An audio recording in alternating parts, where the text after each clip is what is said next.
we are looking forward to your presentation, Teemu. Thank you. To be frank, I'm a bit scared. You're a very knowledgeable audience, but let's see how it goes.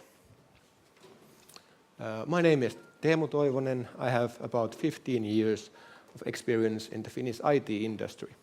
And I've done a lot of different things. I've been a line manager, team leader, a programmer, system administrator, almost everything that you can do in the IT industry I've done. And during that time, most of that time, I've been using Lean in practice to help me get good results, and I had a lot of success with it. So I'm happy to say my experience is that Lean works, and that's why I'm now consulting on Lean. But I don't think that we should limit ourselves to something just because it works. So I'm also quite interested in a lot of different topics like systems thinking, complexity, systematic innovation. And I think we should be brave to be curious outside Lean in the future as well. I have a goal for this presentation. I hope to get you started, if you already don't, to thinking about what makes Lean viable from a systems thinking and complexity perspective, and perhaps even offer some practical ideas about how we should approach Lean differently because of those things. Well, currently, I work in a company called Nitor. We're a small Finnish company, about 60 people. Our main line of business is software development. We're a very quality-oriented company, but we also do consulting on Lean and Agile, and we try to implement those things in practice as well, and we're helping our customers and other organizations learn Lean and sort of make a better whole that way. One number that we're very proud of, that for the last 3 years, we've had the best customer satisfaction results in the Finnish IT industry. So we're doing some things well, but we're still trying to improve others. Viability. I have a confession to make. I didn't used to think very much about viability. When I was in line management positions and doing actual technical work, I sort of took it for granted. Of course, you do things in a viable way. It would be stupid not to, right? But during my consulting career, I've actually been thinking a lot about viability, because a lot of the things I see that have the name Lean or Agile, I don't think are actually very viable.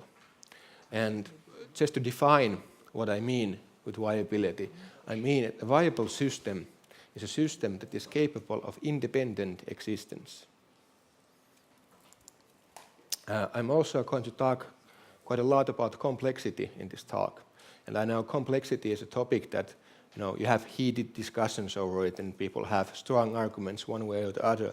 And I think that's mostly because people have different definitions of what complexity means. So here's mine for this presentation. A complex system is simply a system that has structural diversity and high coordination. So what does it mean in practice? Just that it has a lot of different parts, and those parts act in a coordinated way. And assumptions. Those are the things that always get you, right? So it's good to be outspoken about your assumptions. My assumption is that Lean is a complex system. How many of you would agree with that statement? Please raise your hand. Okay, I have a lot of people to convince. If I haven't convinced you during this presentation, please ask a question, make a comment at the end of it, and this is a topic that I'm very happy to discuss after hours as well. So, history. How many of you know the history of the Roman Empire? How many have taught it in school? Yeah. I used to think it was very boring, but I've changed my mind. So, I would like to start with a story about the Roman Empire. It was one of the great empires of human civilization. It lasted for over 1,000 years, and it was most of Europe at its height. And actually, still, at least in Europe, a lot of traditions and cultural roots that we have, they come from the days of the Roman Empire. But they were not only a great empire, they were a great civilization. They made a lot of inventions. You know, their water systems, magnificent. They had, you know, the saying that all roads lead to Rome. Well, that was actually true at one time. They had such great networks of roads. And actually, they built them so well that some of them still exist. It's, you know, how many of our buildings will exist in 1,000 or 2,000 years? They had a great legal system. We still have a lot of the legal system left, and it was spectacular for its time because most countries didn't really have a legal system at that time. And everyone knows about the Roman army, right? They conquered other countries, they fought battles where the other party had 100 times more people and they still managed to win. They had great logistics, they had a great strategy, and they were a really great army.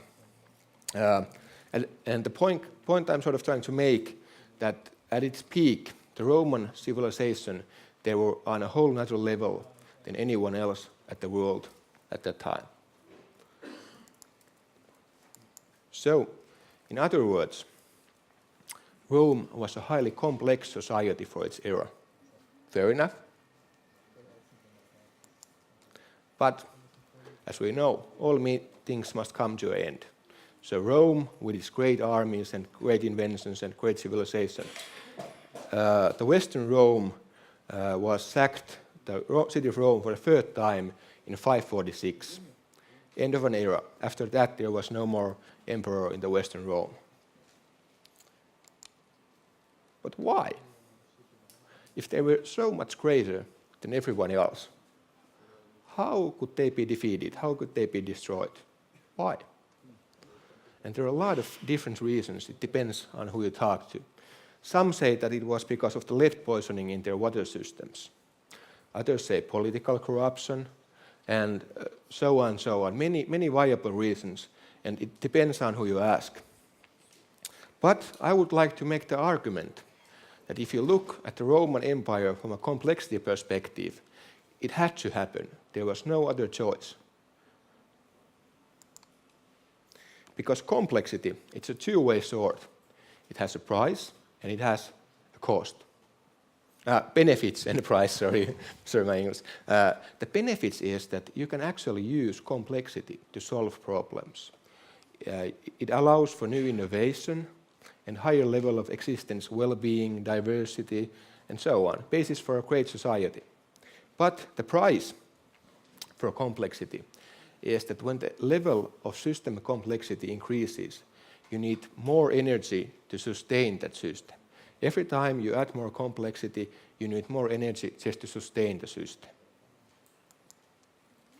Now, this is based on research done by Joseph Tainter. I think it's quite interesting. It's the measure of the percentage of silver in the Roman coin. At the beginning of our time, it was 98% silver.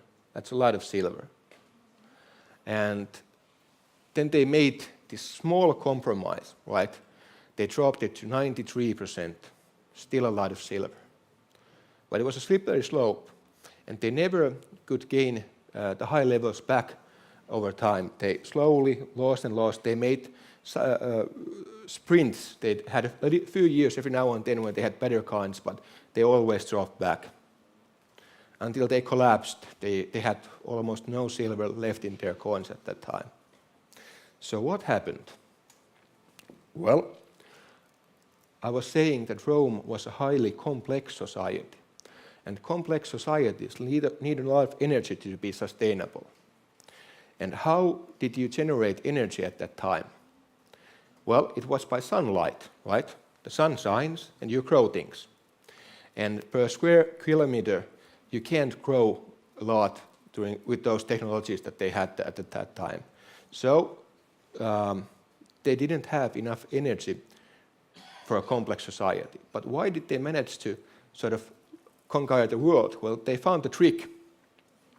They conquered other countries, and they gained to store energy in those countries. By that I mean people, slaves, gold, and then they had energy, they could sustain their society, and they could use that to conquer other countries. But after a few hundred years, there was nothing left to conquer. well, there was things left to conquer, but nothing left to conquer with a profit. And after that, they had to live on what they could generate within their empire per year. And they just could not do it. It was not possible. Their society was so complex, they need so much energy, that they had to sort of start eating their own society. And several hundred years later, they collapsed. But that was the beginning of the end. There's no comeback from that. So, a requisite for system viability is that you need to have enough energy for the level of complexity that your system has. So, I'm stating that lean is a complex system. And if that's true, then when we're helping other organizations or our own to adopt lean, we should be asking the question, is lean viable with the energy levels of our organizations? Is it sustainable?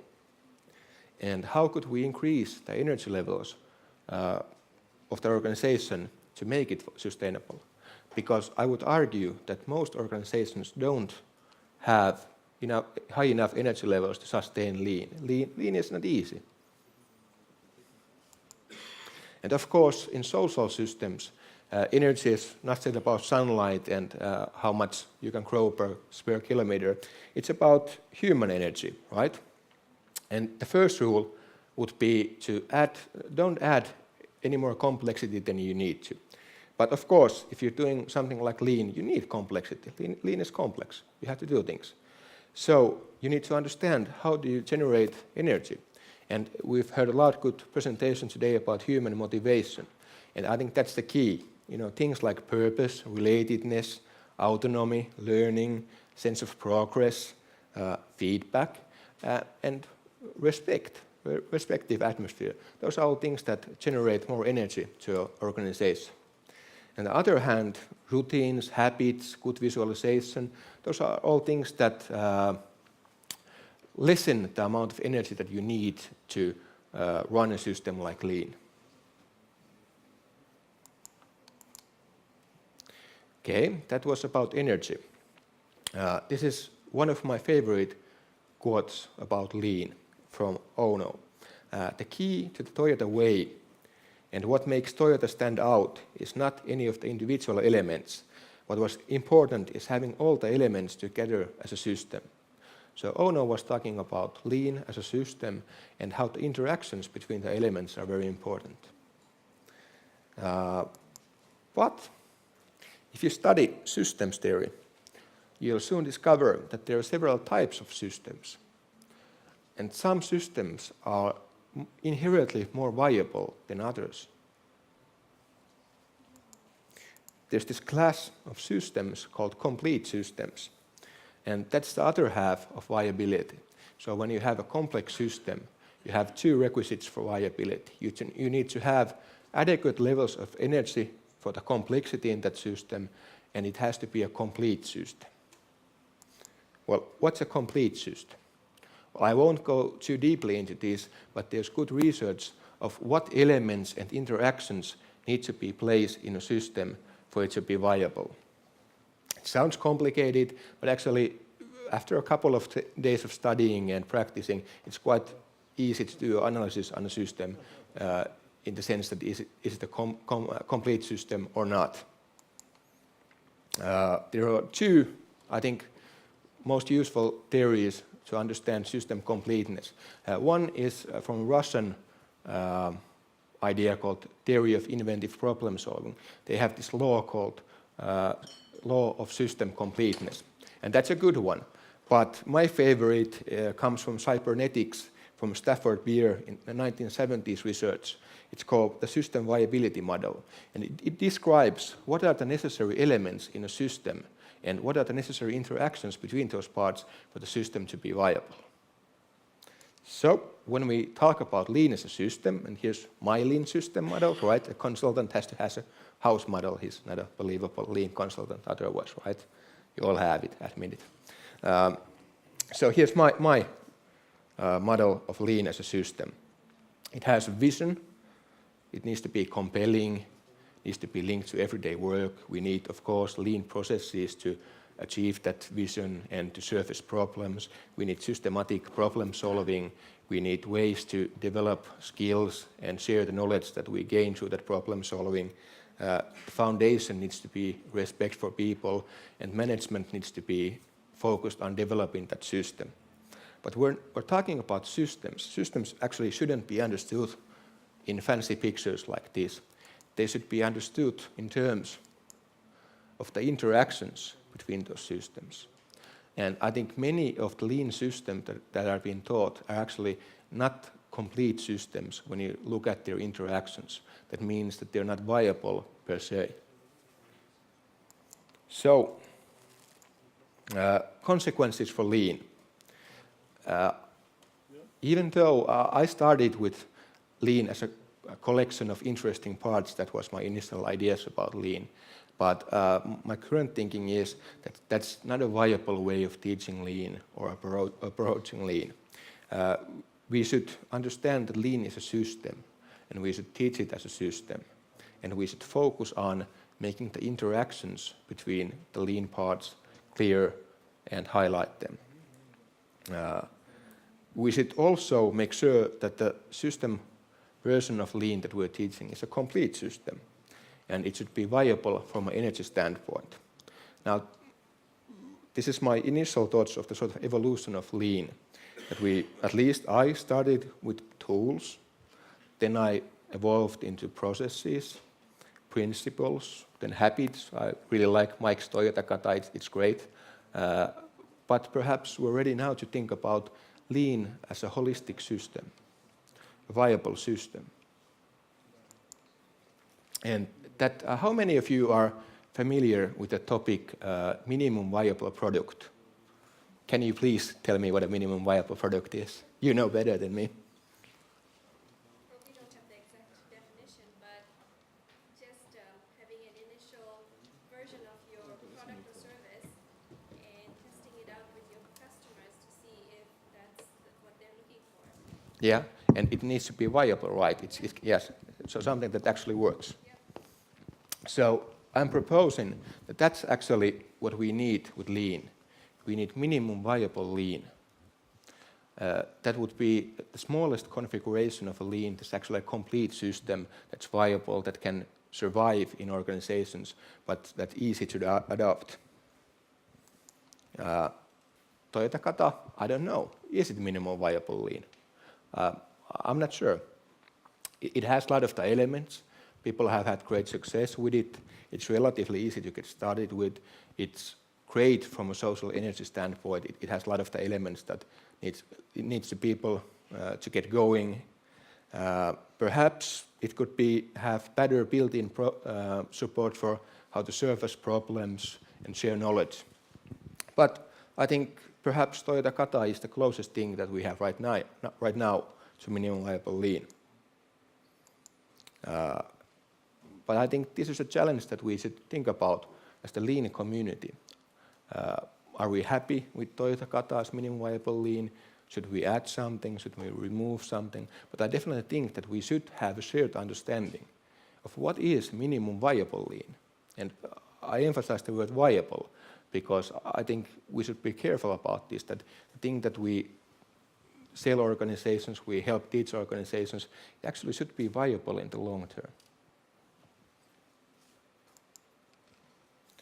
Now, some practical changes based on the topics I've talked about today.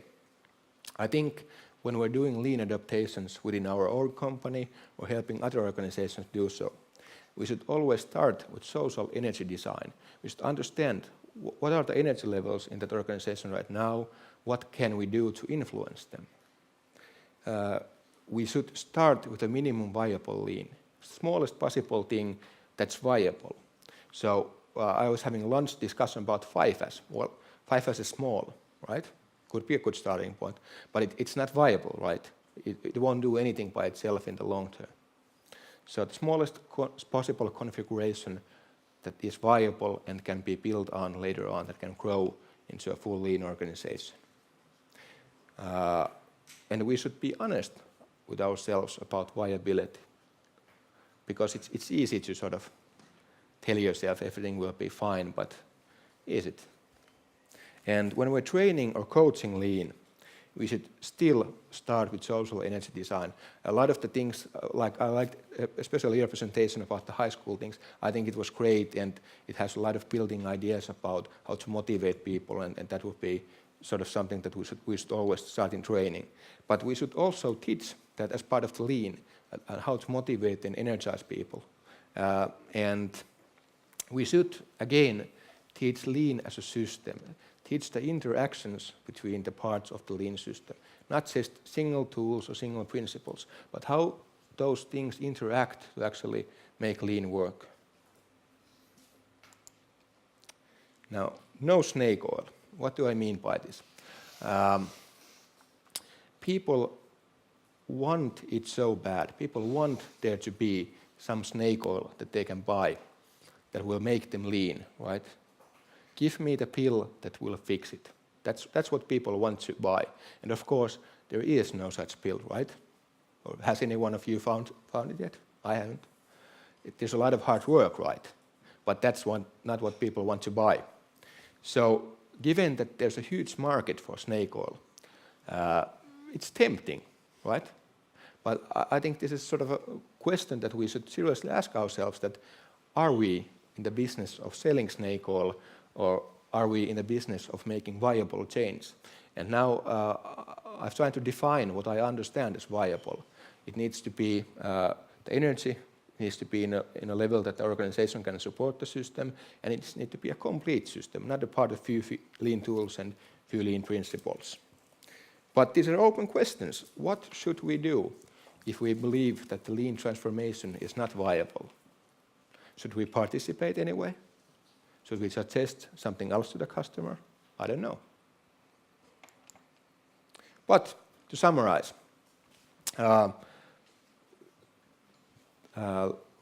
viability has two parts in complex systems. The energy requisites need to be there. There needs to be enough energy for the level of complexity in the system. And we should understand how social systems generate energy, what motivates people, what are the things that we can do to lessen the cognitive load so it's easier to get started with lean.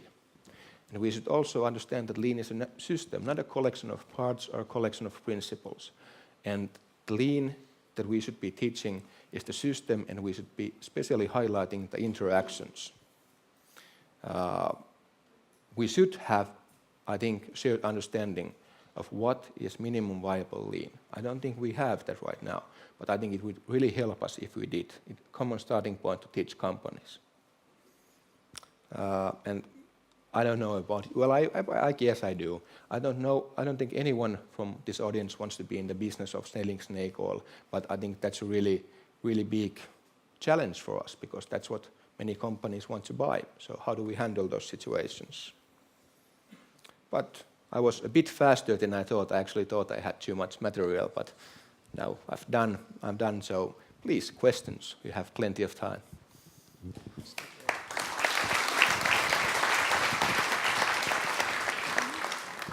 Yeah, thank you, Teemu.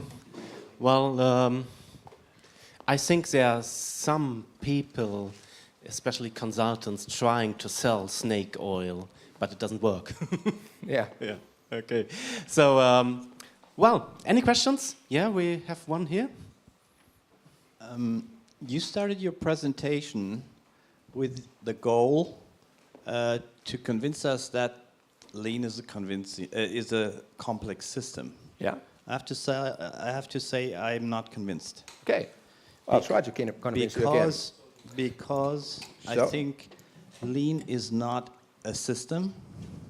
It's a thinking, and it's a method to reduce complexity. In fact, I agree with you, and I would say it's an attitude. It's thinking that in the end wants to achieve to get. So the energy concept. The one slide I found interesting is, on one hand, it energizes. That is true. Yeah. By releasing energy, which is sort of not activated, and then you put it also on the other side by introducing habits and all those things to reduce the needed energy.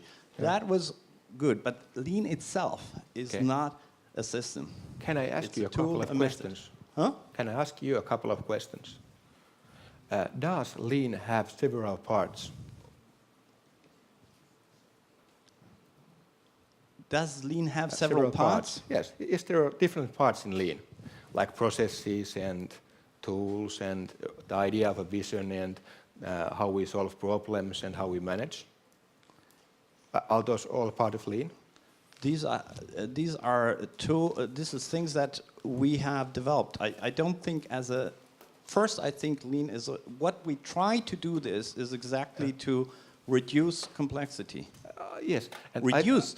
So if we reduce complexity, yeah, I don't think that's actually true. because you said it's a complex system, the whole thing is to get the complexity Yeah. to a lower, to simplify. I think it comes back to what's your definition of complexity. If your definition, like I'm using here as definition of complexity, is the system that has many different parts and you need to coordinate those parts, then it is a complex system. Because I would argue that if, for example, the amount of coordination in lean is a lot more higher than, for example, in traditional command and control organizations. And you have to master several different parts. How do you manage that? How do you solve problems?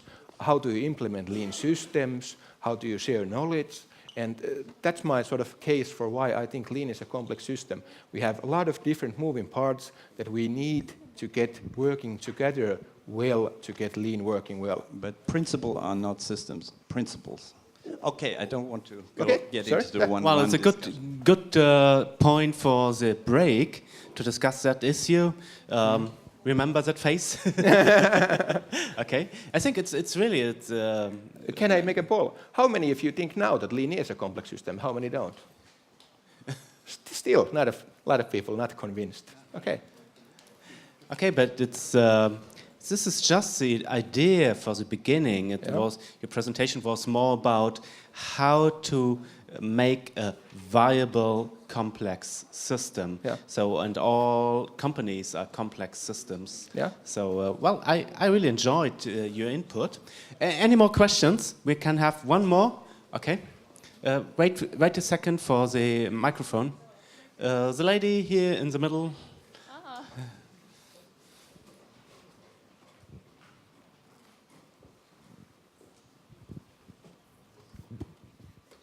So I believe that lean is a system of all the different components that you mentioned. Yeah. So if you're going to propose a minimum viable lean, Yeah. wouldn't that be breaking up the system? I say that because one of my clients actually wanted to do a lean light and kind of do little bits and pieces, and it was not viable. Yeah. So isn't that going against what you're saying as well? Yeah, well, I think that's sort of the point I'm trying to make, that we should figure out what is minimum viable lean, right? So minimum and viable, because if you split it into two small parts, it stops being viable. But if you have the whole system, it's quite a lot to adopt that easily. So I think that's something that we should sort of challenge ourselves to find, that what's the smallest combination that's actually lean and viable and easy to adopt. Okay, thanks. Okay, so thank you. I think we should have the break. Teemu, you get the present as well. Okay. Thank you.